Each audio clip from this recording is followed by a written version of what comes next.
Bismillahirrahmanirrahim. Assalamualaikum warahmatullahi wabarakatuh. Alhamdulillah rabbil alamin. Ar-Rahmanir Rahim Maliki yaumiddin. Wa usalli wa usallimu ala al-mab'uthi rahmatan lil alamin wa ala alihi wa ashabihi ila yaumiddin. Amma ba'd. Allahumma inna nas'aluka ilman nafi'an wa rizqan thayyiban wa amalan mutaqabbala. اللهم انفعنا بما علمتنا وعلمنا ما ينفعنا وزدنا علما. اللهم لا سهل إلا ما جعلته سهلا وأنت تجعل الحزن إذا شئت سهلا. أما بعد. Masyaallah muslimatil karimatil azizat yang dirahmati oleh Allah Rabbul Alamin, kita kembali pantas bersyukur kepada Allah atas kenikmatan yang besar dihadirkan di majelis ilmu yang disebutkan oleh Rasulullah SAW sebagai taman di antara taman-taman surga Allah Subhanahu wa taala. Dan ini adalah salah satu hal yang diridhoi oleh Allah Subhanahu wa taala. Karena Rasulullah SAW mengatakan, innamad dunya mal'unun, mal'unun ma fiha. Sesungguhnya dunia itu terlaknat, dan terlaknat pula apa yang ada di dalam dunia itu. Illa zikrullah wa man wala wa alimun wa muta'allimun. Yang terbebas dari laknat, yang terbebas dari laknat Allah Subhanahu wa taala di dunia ini adalah, pertama adalah zikir kepada Allah Subhanahu wa taala. Dan yang kedua adalah yang berkaitan dengan kebajikan-kebajikan kepada Allah Subhanahu wa taala. Dan yang ketiga adalah pihak orang yang alim, orang yang berilmu, dan orang yang alim mengajarkan ilmu, dan orang yang belajar ilmu Allah Subhanahu wa taala. Terlebih di momen-momen seperti ini, ketika manusia lebih sibuk dengan penantian hari pemilihan kepala negara dan kepala daerah, ternyata Allah Subhanahu wa taala masih mudahkan kita untuk hadir di tempat yang diridhoi oleh Allah Subhanahu wa taala. Dan semoga ini juga adalah salah satu sebab Allah Subhanahu wa taala menjadikan pemimpin yang terpilih nanti adalah pemimpin yang baik. Selanjutnya kita masuk dalam pembahasan kitab Adabud Dunya Waddin yang ditulis oleh Al-Imam Al-Mawardi rahimahullahu taala, masih dalam pasal adab dunia. Dan kalau ibu-ibu masih ingat dulu pembahasan kita tentang adab dunia ini, jauh di awal-awal bab penulis menyinggung tentang perkara-perkara yang menjadikan hidup manusia itu bermanfaat dan mudah. Beliau sebutkan beberapa kaidah. Kaidah pertama beliau sebutkan dulu, jauh sekali memang pembahasannya, adalah agar kehidupan manusia itu baik, agar kehidupan manusia itu mudah, dia harus memiliki beberapa kaidah. Pertama, yang sudah pernah kita ambil, yaitu adalah dia harus memiliki jiwa yang taat. Dia harus memiliki jiwa yang taat. Dan ini dibahas sebentar saja oleh penulis. Kemudian kaidah yang kedua adalah, kaidah kedua untuk mendapatkan kebaikan kehidupan, dia harus menggapai keharmonisan. Dia harus menggapai keharmonisan. Ini sekali lagi pembahasan yang sangat lama. Dan sejauh itu kita membahas sampai pertemuan kemarin tentang kaidah kedua ini yang dipecah menjadi sub-sub pembahasan. Nah, hari ini insya Allah beliau akan bahas kaidah ketiga. Kalau kita ingin mendapatkan hidup yang bagus, hidup yang baik, hidup yang nyaman, hidup yang tentram, maka di sana ada kaidah ketiga yang di buku terjemah dimuat di paragraf terakhir di halaman 302. Di halaman 302. Saya ulangi, kaidah pertama adalah jiwa yang taat, jiwa yang tunduk. Kemudian yang kedua adalah keharmonisan, dia berusaha menggapai keharmonisan bahkan dari musuhnya. Dan hari ini adalah kaidah ketiga, kata beliau, adalah materi yang cukup. Materi, ini urusan dunia. Materi yang cukup. Seorang kalau mau baik hidupnya, mau baik keluarganya, mau baik maisyahnya, mau baik muamalahnya di dunia, dia juga butuh materi yang cukup. Kata Al-Imam Al-Mawardi rahimahullah, kaidah ketiga adalah materi yang cukup. Kenapa demikian? Karena kebutuhan manusia adalah kepastian. Jadi Allah Subhanahu wa taala ciptakan manusia tidak seperti malaikat, yang mana mereka tidak makan, tidak minum. Maka dalam kisah Nabi Ibrahim ketika kedatangan dua orang tamu, maka dia menyuguhkan daging yang fresh, dimasak dengan cara yang baik, dan beliau sendiri yang menyajikan, tapi malaikat tidak menyantapnya. Berbeda dengan malaikat, manusia punya rasa haus, punya rasa lapar, punya kebutuhan yang luar biasa kepada materi-materi dunia. Maka kata beliau, untuk menggapai kebaikan kehidupan dunia, dia butuh materi, dan materinya harus cukup. Karena kebutuhan manusia adalah sebuah kepastian, hal yang harus dia gapai. Tiada seorang pun dari kalangan manusia tentunya yang terlepas dari kebutuhan. Bahkan Allah Subhanahu wa taala menyatakan sendiri di sini di dalam surat Al-Anbiya pada ayat yang ke-8, Allah Subhanahu wa taala mengatakan, وَمَا جَعَلْنَاهُمْ جَسَدًا لَا يَأْكُلُونَ الطَّعَامَ وَمَا كَانُوا خَالِدِينَ.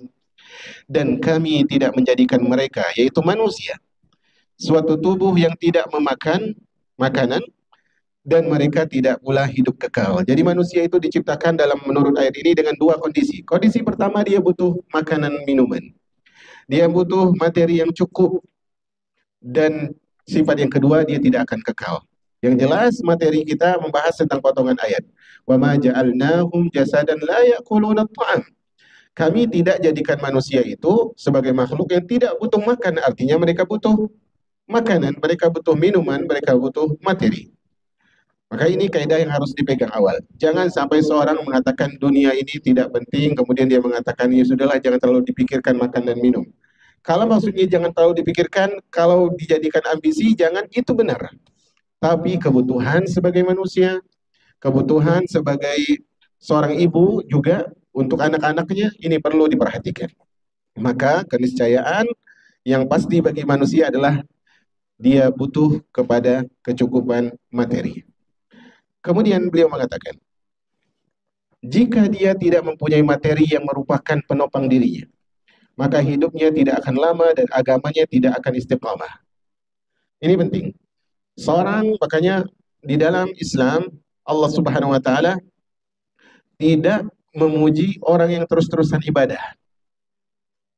Tidak dipuji demikian rupa. Tapi Allah Subhanahu wa taala memuji orang yang beribadah, kemudian setelah itu memuji orang yang berniaga, kemudian mereka menuju Allah Subhanahu wa taala. Tidak lalai dari ibadah kepada Allah. Apa kata Allah? Rijalan la tulhihim tijaratun wala bai'un an dzikrillah. Di sana ada orang-orang yang Allah puji. Siapa mereka?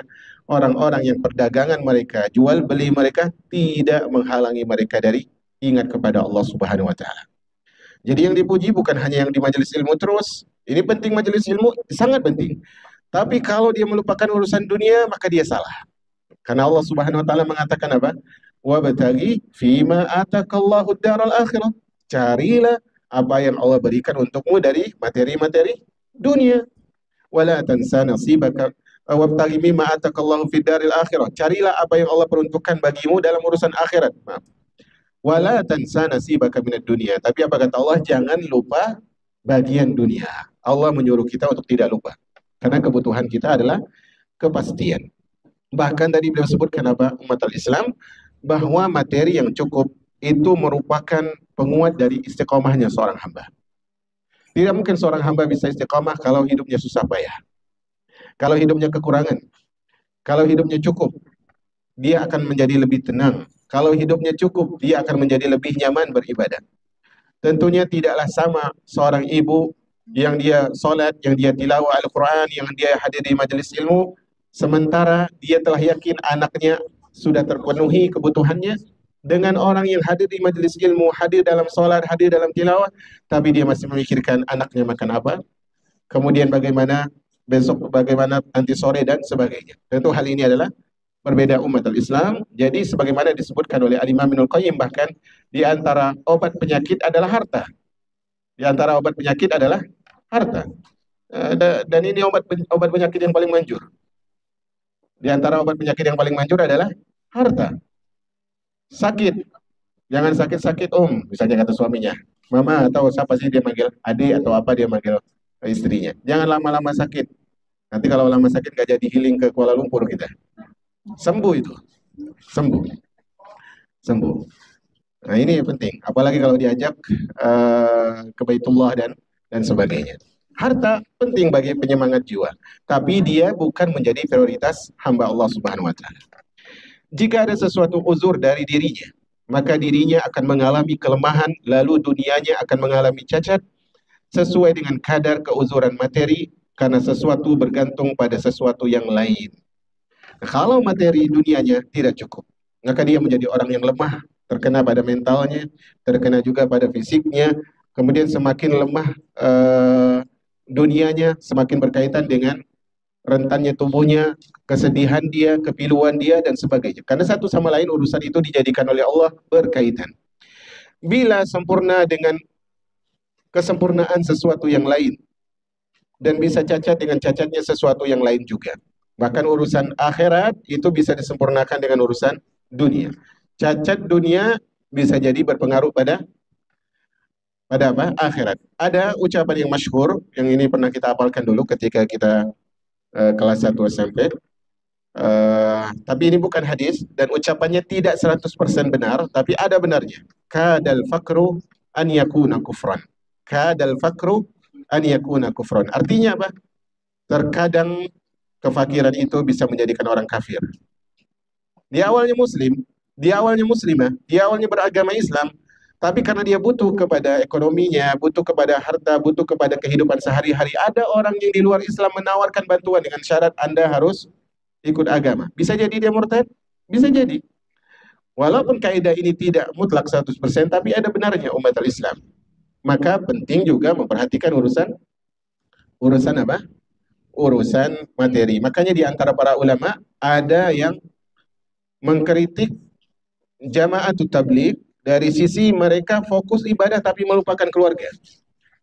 Bahkan dulu di tahun berapa saya kurang ingat tepatnya, banyak sekali pengajuan perceraian karena suaminya fokus ibadah, kemudian mengatakan tawakal kepada Allah sementara apa?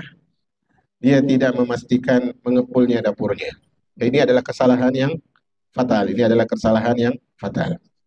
Kata beliau, karena materi dicari sebab dibutuhkan semua orang, maka dia dibutuhkan tanpa diminta dan tiada tanpa sebab. Intinya adalah materi dibutuhkan oleh seorang hamba untuk kebaikan urusan dunianya, bahkan berdampak kepada kebaikan akhiratnya.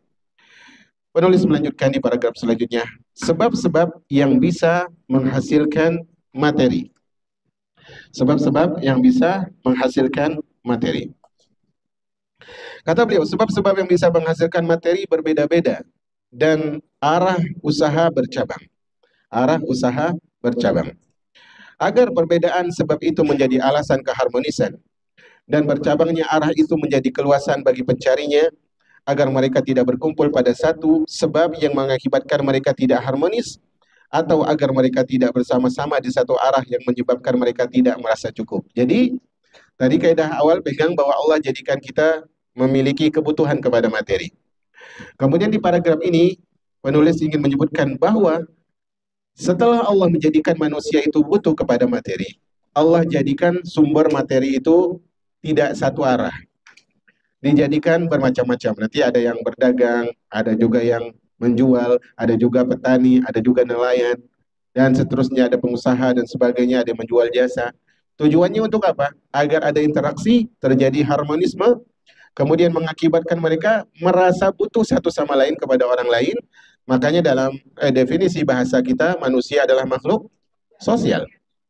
Satu sama lain saling butuh. Tapi ingat, dia makhluk sosial, dia bukan makhluk media sosial. Dia makhluk sosial, bukan makhluk media sosial. Karena saya selalu katakan bahwa asalnya kita hidup ini di tiga alam. Secara umum dua alam, alam dunia dan alam akhirat. Alam akhirat masuk di dalamnya adalah alam barzakh. Jangan jadikan dunia ini punya alam yang lain, yaitu dunia maya. Ya, dunia maya. Jangan sampai hidup kita di situ lebih banyak daripada hidup di dunia nyata. Kemudian kata penulis, dia memberi mereka petunjuk dengan akal mereka dan menunjukkan mereka dengan tabiat mereka. Hal itu agar mereka tidak memaksakan keharmonisan dalam kehidupan berbeda yang menyebabkan mereka lemah, dan agar mereka tidak menolong dengan memperkirakan materi mereka dengan usaha bercabang. Yang apa? Yang menyebabkan mereka mendapatkan cacat. Jadi Allah berikan muamalah yang berbeda ini dengan tolak ukur akal. Kemudian Allah Subhanahu wa taala berikan petunjuk, ini yang dibutuhkan, ini yang tidak dibutuhkan. Ini kalau mau menolong, ini cara yang sesuai fitrah, sesuai logik, sesuai dengan akal sehat, dan ini yang bukan.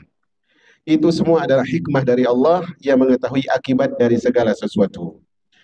Jadi kenapa kita dijadikan kemudian si anu penjual ini, si anu penjual itu, yang ini pembeli, yang itu penjual dan seterusnya. Semuanya adalah hikmah dari Allah Subhanahu wa taala. Dan Allah Subhanahu wa taala memberitahukan kita hal itu sesuai dengan dalam surat 20 yaitu surat Taha di ayat yang ke-50 Allah Subhanahu wa taala mengatakan Allah Subhanahu wa taala katakan qala rabbuna alladzi a'ta kulla syai'in khalqahu tsumma hada. Dialah Allah Subhanahu wa taala. Ini ucapan dari Musa menjawab pertanyaan dari Firaun. Qala, yaitu Musa berkata, Rabbuna alladzi a'ta kulla syai'in khalqahu. Dia, yaitu Allah, adalah Tuhan kami yang memberikan bentuk kejadian kepada sesuatu. Allah menciptakan sesuatu sesuai dengan bentuknya. Summa hada, kemudian dia yang memberikan petunjuk kepada sesuatu itu, kepada sesuatu itu. Nah, tentunya kita butuh tafsir untuk memahami ayat ini. Dan saya tidak akan mengambil tafsir yang jauh, karena kita tahu buku ini cukup tebal. Kita akan cukupkan pada tafsir yang dibawa oleh penulis. Ketika mentafsirkan ayat ini, yaitu Allah menciptakan hambanya dengan bentuk masing-masing, kemudian Allah berikan petunjuk masing-masing. Para ahli tafsir berbeda pendapat tentang takwil. Takwil di sini maksudnya tafsir. Karena ulama dahulu sering menggunakan kata tafsir dengan kata takwil. Pertama adalah tafsir dari seorang tabi'in bernama Qatadah. Dia mengatakan firman Allah a'ta kulla syai'in khalqahu tsumma hada, artinya adalah Allah memberikan apa sesuai kepada segala sesuatu, kemudian dia memberikan petunjuk. Hewan diberikan ini berupa penciptaannya begini, petunjuknya begitu. Manusia ciptaannya begini, petunjuknya begitu. Jin pun demikian, malaikat pun demikian, berbeda-beda. Kemudian ulama tabi'in yang lain yaitu Al-Imam Mujahid rahimahullah. Dia mengatakan makna ayat tersebut adalah dia yaitu Allah memberikan rupa kepada segala sesuatu, kemudian dia memberikan petunjuk untuk kehidupannya. Kurang lebih sama.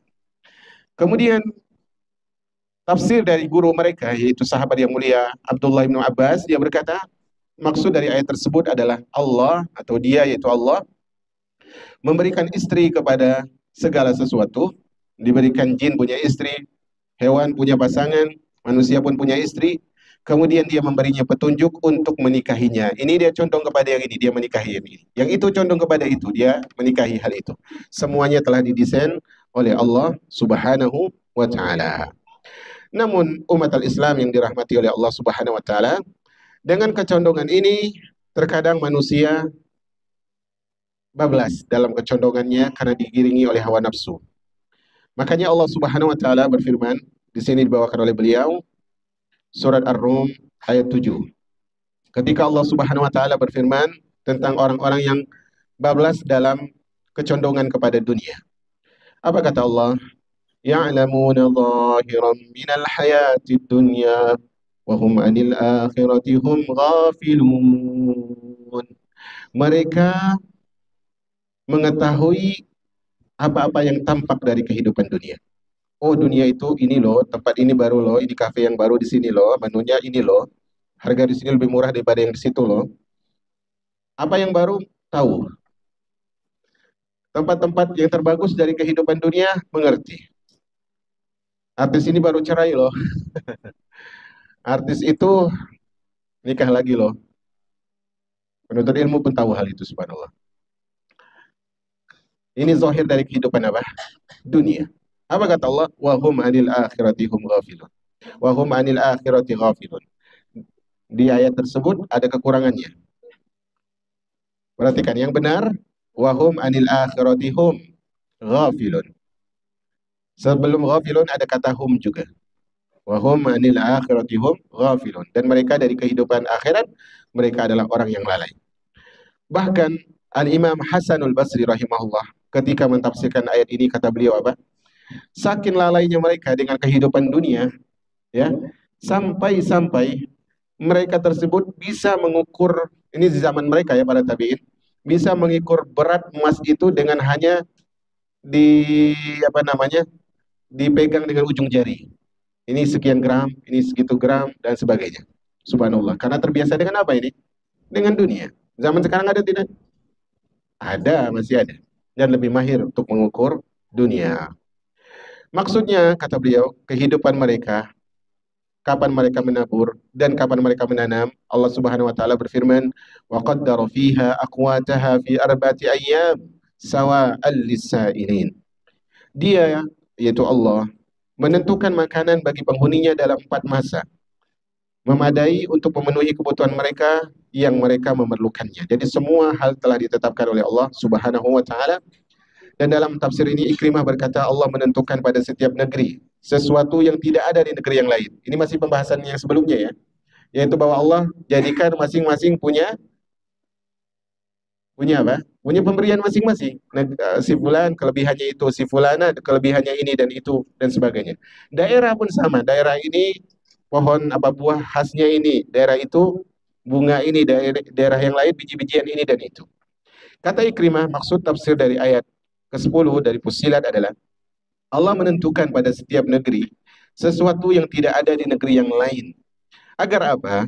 Agar sebagian mereka hidup dari sebagian yang lain dari perdagangan antar negara. Yang tidak punya produksi minyak, dia impor dari orang lain. Yang punya minyak, dia mengekspor kepada yang lain. Semuanya telah ditentukan oleh Allah Subhanahu wa taala. Hasan al-Basri dan Abdurrahman bin Zaid berkata, Allah menentukan rezeki kepada penduduknya, memadai bagi mereka orang-orang yang membutuhkan tambahan dalam rezeki.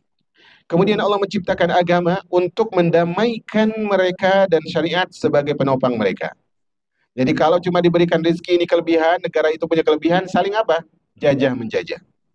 Maka Allah berikan agama supaya damai. Allah berikan syariat supaya bisa menjadi sandaran dalam hidup mereka. Disertai petunjuk usaha dan panduan kehidupan mereka agar mereka sampai kepada materi dengan takdirnya dan mencari sebab-sebab usaha mereka dengan pengaturannya. Mereka kemudian berikhtiar, setelah mereka tawakal dengan syariat Allah, mereka berikhtiar dengan usaha yang Allah ridhoi. Agar mereka tidak memiliki kehendak individual yang mengiringi untuk saling mengalahkan dan dikuasai oleh hawa nafsu, lalu mereka pun akhirnya saling memutuskan hubungan. Dan ini kalau kita lihat, penjajahan banyak terjadi dilakukan oleh orang-orang di luar Islam karena mereka tidak dipandu oleh syariat Allah Subhanahu wa taala. Allah berfirman tentang bahayanya mengikuti kehendak tanpa hawa nafsu. Dalam surat Al-Mu'minun ayat 71 Allah mengatakan, "Walau ittaba'al haqqu ahwa'ahum lafasadatis samawati wal ardu wa ma fihin." Seandainya kebenaran itu al-haq, menuruti keinginan mereka, apapun yang mereka mau harus dituruti kebenaran. Seandainya itu terjadi, pasti binasalah langit dan hancurlah bumi beserta apa yang ada di dalamnya. Jadi di antara jawaban kenapa Allah turunkan di muka bumi ini kitab, kenapa Allah utus Rasul, jawabannya agar alam semesta ini tidak hancur. Karena Allah sebutkan apa? Zaharul fasadu fil barri wal bahri bima kasabat aydin nas. Telah nampak kerusakan di daratan dan di lautan, semuanya karena ulah siapa? Manusia. Dan ini juga terjadi. Siapapun pemimpin yang terpilih dan dia ternyata buruk, karena rakyatnya memang buruk. Suatu hari datang seorang kepada Ali bin Abi Thalib radhiyallahu anhu. Dan dia adalah orang Khawarij, orang yang datang ini. Dia mengatakan, wahai Ali, mengapa di zaman Abu Bakar, di zaman Umar, kepemimpinan mereka tenang dan tentram, sementara di kepemimpinan Utsman dan engkau, rakyatnya berontak dan tidak ada ketenangan. Apa kata Ali bin Abi Thalib? Dikarenakan di masa Abu Bakar dan Umar, rakyatnya seperti Utsman dan aku. Sementara di masa pemimpinan kami, rakyatnya seperti kalian. Kama tadinu tudan, tentunya. Sebagaimana kalian berbuat, demikian kalian diperbuat. Yang jelas adalah ayat yang kita bacakan tadi, Al-Mu'minun 71, menjelaskan kalau ternyata kebenaran itu harus mengikuti hawa nafsu. Kita tahu, nafsu harus mengikuti kebenaran. Tapi seandainya kebenaran itu harus mengikuti hawa nafsu, maka musibah dari langit akan turun, musibah dari bumi akan bermunculan. Para ulama tafsir berkata mengenai ayat di atas, kebenaran di atas tafsirnya adalah Allah. Jadi maksudnya adalah kalau seandainya Allah harus mengikuti hawa nafsu mereka. Karena kalau ditafsirkan, al-haq itu adalah Allah. Oleh karena itu, dia tidak menjadikan materi bisa dicari dengan ilham. Lalu dia menjadikan akal sebagai pemandu dan agama sebagai hakim. Jadi materi itu tidak bisa didapatkan dengan orang duduk, lamun tiba-tiba, aha, di sini rezekinya. Paham di sini? Bin Salah bin, dapat apa ini namanya? Wangsit. Wangsit betul ya? Kalau pangsit kan di mie ya. Nah, betul ya, wangsit ya. Nah, tidak demikian. Tidak berdasarkan ilham, tapi berdasarkan upaya, kemudian Allah Subhanahu wa taala jadikan akal yang sehat yang memandunya agar kebahagiaan sempurna dan kemaslahatan merata. Kemudian dia memenuhi kebutuhan mereka dan mengantarkan kepada manfaat mereka dengan dua cara. Jadi Allah ingin berikan kita manfaat dengan dua cara. Cara pertama, cara pertama adalah materi. Adanya materi. Ini barangnya itu ada, bentuknya itu ada. Dan yang kedua adalah usaha. Yang kedua adalah usaha. Dibahas kemudian oleh beliau satu persatu. Jadi Allah ingin bahagiakan kita selain dengan urusan agama, Allah ingin bahagiakan kita, mudahkan hidup kita dengan dua hal, yaitu materi, satu, yang kedua adalah usaha. Kita bahas satu persatu sesuai dengan beliau sebutkan di sini. Pertama adalah materi. Materi, kata beliau, bisa diperoleh dari pokok-pokok berkembang sendiri. Yang mana materi ini dibangun oleh dua komposisi, dua komponen. Pertama adalah pepohonan alias tumbuhan. Materi ini dari dua komponen besar. Pertama apa? Tumbuhan. Yang kedua adalah dari hewan. Berarti nabati dan hewani. Dari dua hal ini muncullah materi. Dan Allah Subhanahu wa taala berfirman di dalam An-Najm ayat 48, wa annahu huwa aghna wa aqna. Dan bahwasanya Allah lah yang memberikan kekayaan, aghna, dan aqna, yaitu memberikan kecukupan. Dengan dua bahan ini. Yaitu Abu Saleh berkata, Allah memberikan kekayaan makhluknya dengan harta dan memberikan kecukupan dengan pokok-pokok harta. Pokok-pokok harta itu adalah dua tadi. Yaitu dari segi tumbuhan dan hewan. Kemudian kata penulis, usaha bisa dilakukan dengan perbuatan-perbuatan yang mengantarkan kepada materi dan tindakan yang menunaikan kebutuhan. Jadi untuk mengolah dua hal ini, hewan dan tumbuhan, kita harus melakukan perbuatan-perbuatan yang kita bisa berinteraksi dengan tumbuhan ini, bisa berinteraksi dengan hewan ini. Supaya apa? Supaya kebutuhan kita tercapai. Dan hal itu berasal dari dua cara. Jadi untuk mengolah dua komponen ini apa? Komponennya tadi, tumbuhan dan hewan, itu dengan dua cara. Cara pertama, perdagangan. Cara yang pertama apa? Perdagangan. Cara yang kedua, produksi. Mengolah apa tadi? Tumbuhan dan hewan dengan dua cara. Pertama perdagangan, kedua produksi. Kemudian kata penulis, kedua hal ini adalah cabang dari dua komposisi materi di atas, sehingga sebab-sebab materi biasa dan arah usaha dikenal ada empat. Oke, saya ulangi lagi. Materi difasilitaskan oleh Allah dengan dua cara, yaitu tumbuhan dan hewan. Kemudian cara pemanfaatannya dengan apa? Dengan perdagangan langsung, kedua dengan pengolahan yaitu produksi. Nah, untuk mendapatkan hasil lebih maksimal, maka di lapangan itu ada empat cara untuk berinteraksi dengan dua poin akhir ini. Dua poin akhir apa tadi? Berdagang dan produksi. Nah, di sana ada empat hal bagaimana cara kita berinteraksi dengan dua hal ini. Kata beliau, yaitu, atau saya ulangi, sehingga sebab-sebab materi yang biasa dan arah usaha dikenal dengan empat. Ini cara berinteraksinya ya. Pertama adalah pertumbuhan pertanian. Nama uziro'ah, dengan cara bertani, berkebun. Yang kedua adalah nataju hayawan, perkembangbiakan hewan. Dan yang ketiga adalah ribhu tijaratin, laba perdagangan. Dari sini dia dapat hasil juga. Dan yang keempat adalah kasbus sinaatin, yaitu produksi. Jadi yang dua terakhir tadi dipecah menjadi empat. Oke. Hasan bin Raja, nanti beliau akan jelaskan satu persatu ya. Ini beliau berikan ucapan tentang orang-orang terdahulu. Hasan bin Raja mengisahkan hal semacam ini dari Al-Ma'mun. Al-Ma'mun adalah khalifah. Dia berkata, kata Hasan bin Raja, aku mendengar Ma'mun berkata, kehidupan manusia ada 4 macam. Pertama pertanian, kedua produksi, ketiga perdagangan, dan keempat pemerintahan. Barang siapa yang keluar dari 4 ini, kata Al-Ma'mun, maka dia menjadi beban kehidupan. Artinya orang kalau dia tidak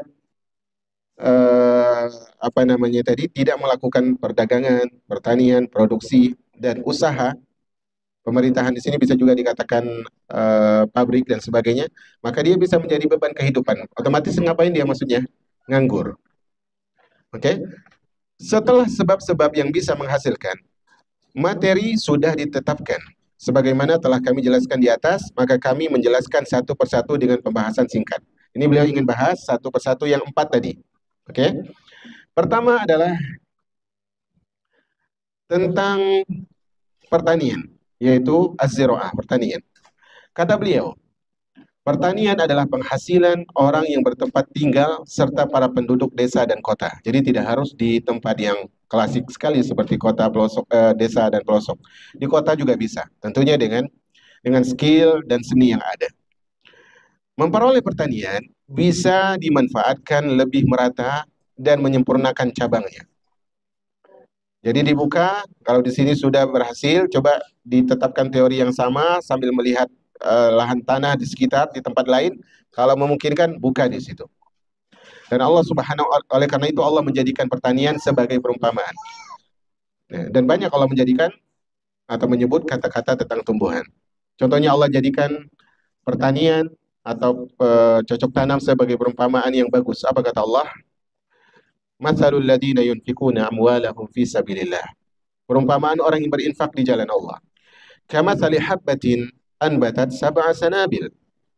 Yaitu bagaikan sebutir biji yang menumbuhkan 7 tangkai. Fi kulli sunbulatin mi'atu habbah. Pada setiap tangkai ada 100 biji.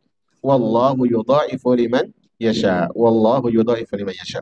Allah melipat gandakan bagi siapa yang dia kehendaki. Maksud dari beliau membawakan ayat ini, perhatikan bahwa Allah mengumpamakan sedekah diberikan permisalan dengan apa tadi? Menanam pohon. Maka di sini maksud beliau adalah berarti penghasilan sangat bisa didapatkan dari proses pertanian dan juga perkebunan. Kemudian di situ jemaah ini rahmati oleh Allah Subhanahu wa taala, beliau bawakan hadis. Saya tidak akan baca banyak karena tadi saya cek hadisnya banyak yang tidak benar. Hadis yang pertama itu adalah hadis yang tidak ada asal-usulnya. Berarti dia hadis yang lemah. Oke. Kemudian hadis yang kedua adalah hadis yang naimatil lakumun nakh. Hadis yang kedua adalah hadis yang tidak ada asal-usulnya juga. Saya tidak akan baca ini. Kemudian hadis yang ketiga itu hadis yang lemah. Oke.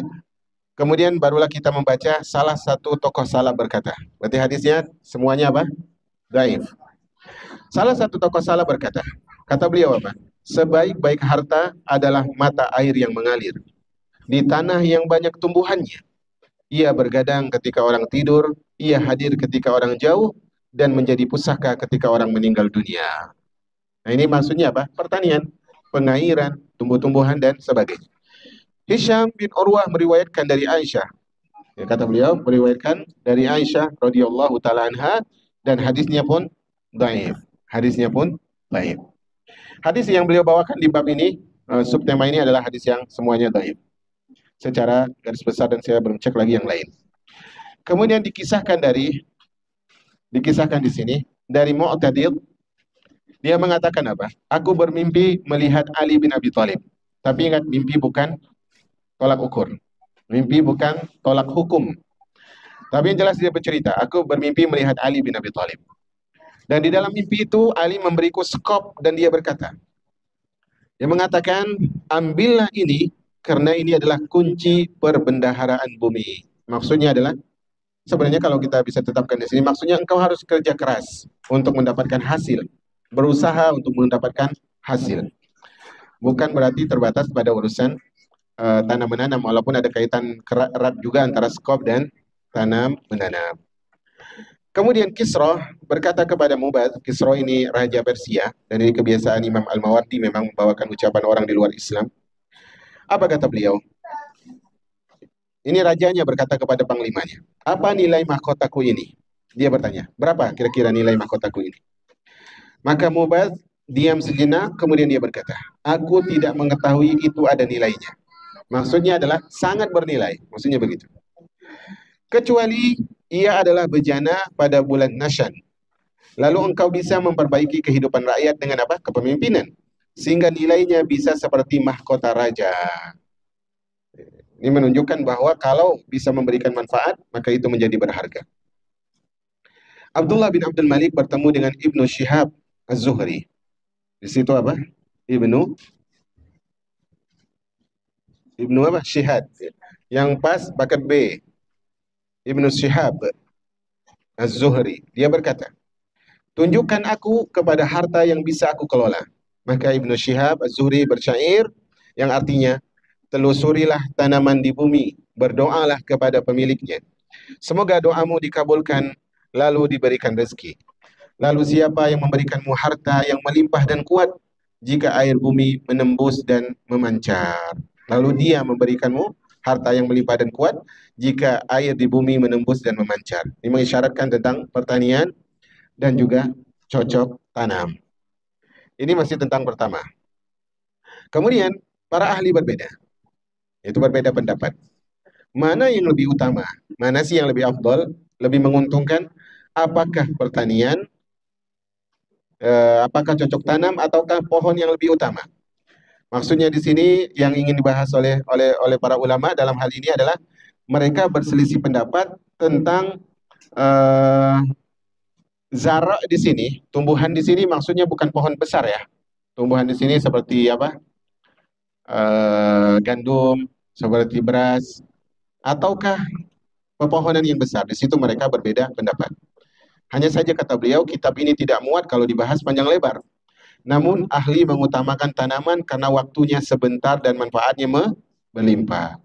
Jadi kalau misalnya tanamnya pohon yang tumbuh besar baru menghasilkan, ini menunggu waktu dan juga apa tenaga lebih banyak karena tiap hari sepanjang tahun tumbuhan tersebut bertumbuh. Beda dengan persawahan yang mungkin hanya sekian bulan atau panen apa yang paling mudah apa toge misalnya.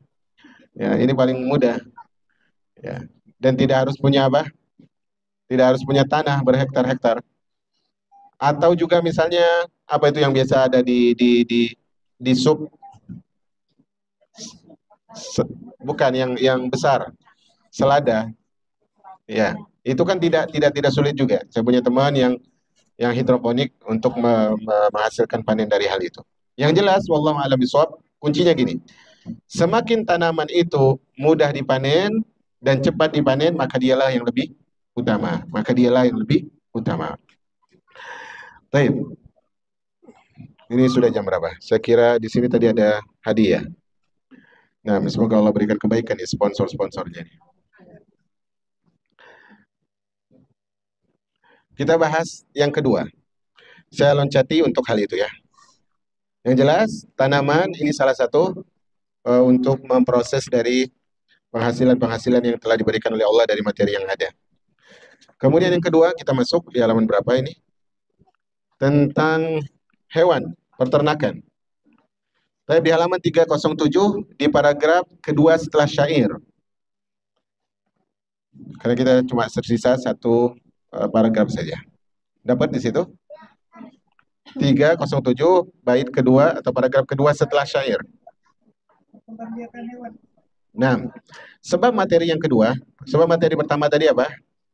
Pertanian.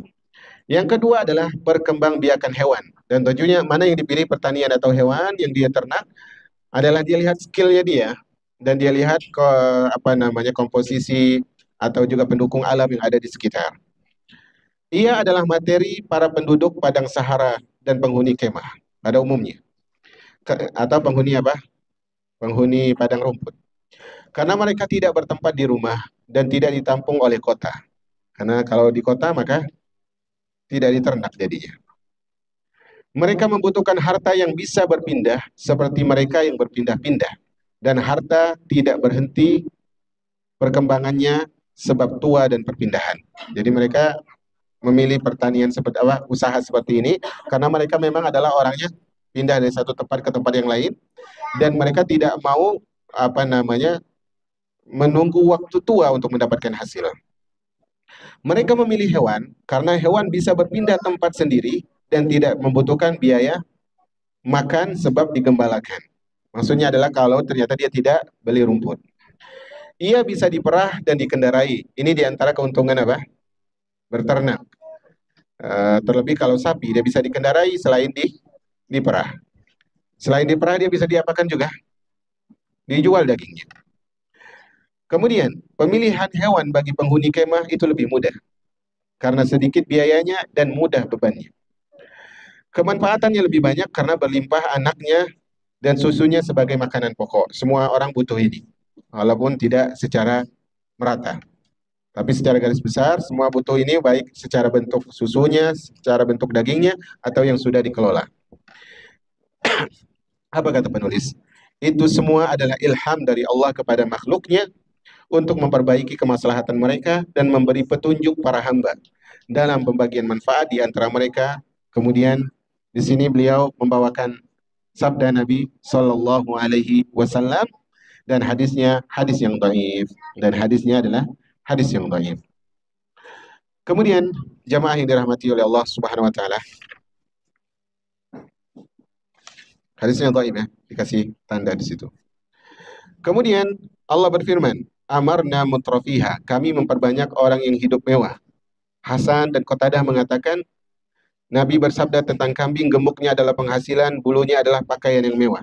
Wallahu a'lam bishawab, hadisnya juga hadis yang dhaif, tapi satu sisi benar, gemuknya adalah penghasilan karena bisa diperah, susunya dan dagingnya pun banyak. Dan bulunya adalah pakaian, betul atau tidak? Betul. Dan ini bisa jadi pakaian yang mewah. Secara makna benar, secara riwayat hadis dia adalah dhaif. Kemudian diriwayatkan dari Abu Zabyan bahwa Umar bin Khattab berkata kepadaku, wahai Abu Zabyan, apa hartamu? Aku menjawab, hadiahku 2.000. Umar berkata, jadikanlah hartamu untuk bercocok tanam dan hewan yang dibiarkan. Sebelum para pemuda Quraisy mendatangimu, mereka tidak menganggap hadiah sebagai harta. Jadi maksudnya gini, uang kalau dapat itu tidak dianggap oleh Umar di sini sebagai apa? Harta. Kalau cuma disimpan, maka dia harus dikembangkan dengan cara apa? Dia berdagang atau Umar, atau dia bercocok tanam, atau dia berternak. Karena demikian juga dalam mengayomi harta anak yatim. Misalnya ada seorang orang tua wafat meninggalkan anak yatim ini dapat apa? Dapat warisan. Syariat Islam mengatakan kepada wali yang menjaga harta anak yatim ini, kembangkan. Kenapa? Kalau tidak dikembangkan, dia makan tiap hari, tiap bulan berkurang pasti, bertambah? Tidak. Maka dikembangkan itu adalah cara yang bagus. Dan itu tidak menzalimi anak yatim selama dia tidak sengaja untuk membinasakan harta tersebut. Kemudian beliau membawakan hadis lagi, dan hadisnya juga dhaif. Hadisnya juga dhaif. Kemudian beliau bawa hadis lagi, juga dhaif. Sampailah kita pada paragraf yang di bawah. Kedua, betul atau tidak ini? Betul ya? Atau kita bahas di awal. Sebab materi yang ketiga adalah perdagangan. Pertama tadi apa? Pertanian. Kemudian yang ketiga adalah perdagangan. Saya minta waktu 4 menit lagi ya. Perdagangan adalah cabang dari materi yang mana? Tanaman. Dan perkembangbiakan hewan. Ini dua-duanya bisa masuk kepada jenis penghasil yang ketiga. Kemudian diriwayatkan, ini hadis tersebar di Indonesia, dan ini saya akan baca. Yaitu Nabi SAW bersabda, 9/10 rezeki ada pada perdagangan dan cocok tanam. Dan hadisnya dhaif. 9/10 itu ada pada perdagangan dan cocok tanam. Ini hadisnya lemah. Ini hadisnya lemah. Sedangkan yang lain ada pada hewan ternak. Ini hadisnya lemah. Dan perdagangan ada dua macam. Pertama, usaha perdagangan di kota tanpa perpindahan dan perjalanan. Berarti ini terkesan asetnya menunggu waktu lama dan seperti menimbun. Yang kedua adalah usaha perdagangan dengan melakukan perjalanan dan perpindahan dari kota ke kota. Maksudnya di sini dia konvensional. Konvensional maksudnya gini, dia buka lapak di mana? Di Cahaya Garden. Karena saya juga pernah jadi orang bengkong sebenarnya. Tapi akhirnya susah, saya pindah. Iya, alhamdulillah. Alhamdulillah. Nah, alhamdulillah sekali itu. Nikmat air itu adalah nikmat terbesar dari Allah. Baik, kemudian misalnya dia pedagang di Cahaya Garden. Ini disebut sebagai jenis usaha yang pertama, perdagangan kota. Maksudnya apa? Perdagangan yang nggak kemana-mana. Dan jenis yang kedua adalah perdagangan perjalanan. Ini bisa dilakukan walaupun dia di apa namanya di rumah, bisa terjadi, bisa dikatakan itu perjalanan. Contoh, dia posting, orang beli, atau dia di marketplace, atau dia di app oranye hijau, atau ada yang lain, atau hitam menurut sebagian orang. Maka ini disebut perjalanan karena dia bisa pindah, orang luar kota beli, kemudian apa? Dia kirim. Ini masuk dari usaha yang kedua, yaitu perdagangan yang melakukan perjalanan perpindahan dari kota ke kota yang lain. Tidak harus dia yang pindah, tidak harus toko dia yang pindah, tapi barangnya bisa diakses di berbagai tempat. Ini lebih layak bagi para pemilik kewibawaan serta lebih bermanfaat dan lebih besar faedah. Makanya memang yang tepat adalah bukan menutup aplikasi jual online sebenarnya. Yang lebih tepat adalah memberikan apa? Dedikasi kepada penjual. Diajar cara berbisnis di dunia seperti sekarang. Karena kalau kita lihatlah, misalnya plaza ini, atau lapak itu, atau food court ini, atau mall itu, lapaknya dulu mungkin di waktu 10 tahun yang lalu, atau lebih dari 10 tahun yang lalu. Ketika orang kalau mau pergi harus kemana? Ke toko. Kemudian sekarang orang kalau mau pergi bahkan lebih murah dengan apa belinya? Dengan online. Nah, sebenarnya inilah yang lebih dibutuhkan oleh pedagang. Maka kurang tepat kalau pemerintah dengan cara menutup toko online. Yang lebih tepat adalah apa? Mengedukasi, memberikan pengajaran pada mereka ini 1.0, 2.0 dan sebagainya. Walaupun tentunya orang memahami berbeda-beda skillnya. Kalaupun mau ditutup, sebenarnya yang ditutup yang toko-toko warna-warni itu. Iya, yang ada warna biru, ada warna kuning, ada warna merah. Karena itu di pihak tertentu masuknya. Masyarakat secara umum sejak masuk mereka menjadi tergeserkan. Karena ini offline dengan offline. Nah, ini sebenarnya yang harus ditata sebagaimana di Padang saya dengar itu masih berlaku. Dan ini sangat bagus. Wallahu a'lam bishawab. Nanti baru kita lanjutkan pekan depan di sebab yang keempat insyaallah jalla fi'ala hada wa sallallahu ala nabiyina Muhammad. Walhamdulillahirabbil